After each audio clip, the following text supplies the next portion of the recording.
Albert Pike was one of the most prominent 19th century Freemasons. He joined the fraternity, I believe, in 1859, just before the Civil War.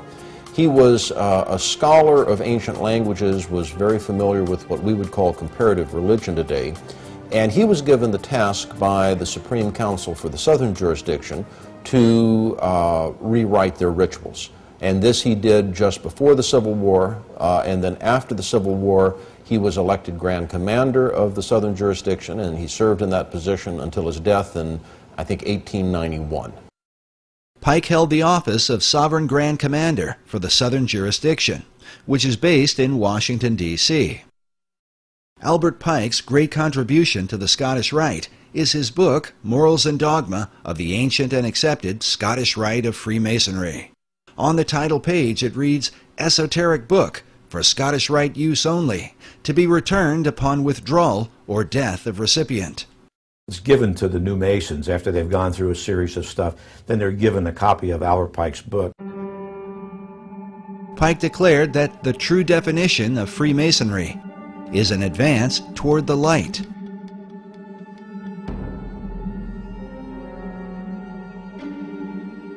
The question then becomes, what is the light of Masonry?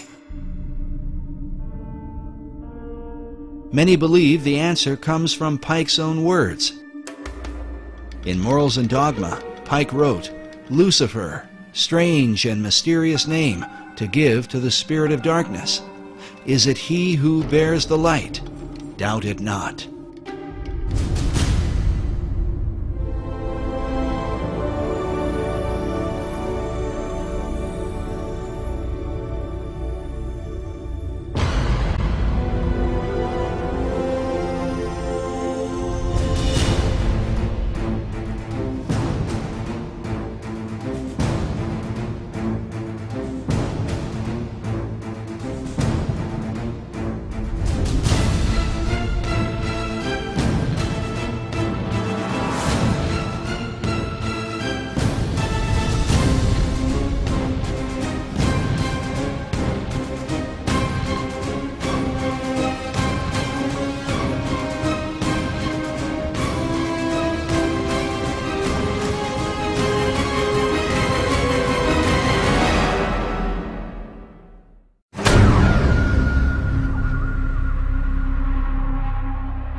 He can become something like a god. You might be surprised to learn the founders had a similar idea. There is a painting in the Capitol. Yes. Tell me about it. Well, it's a painting that I was shocked to find was there. I said there is a painting called The Apotheosis of Washington. Apotheosis meaning the God-making of Washington. George Washington becoming a god. It seemed almost irreverential. It was like, how can a man become a god?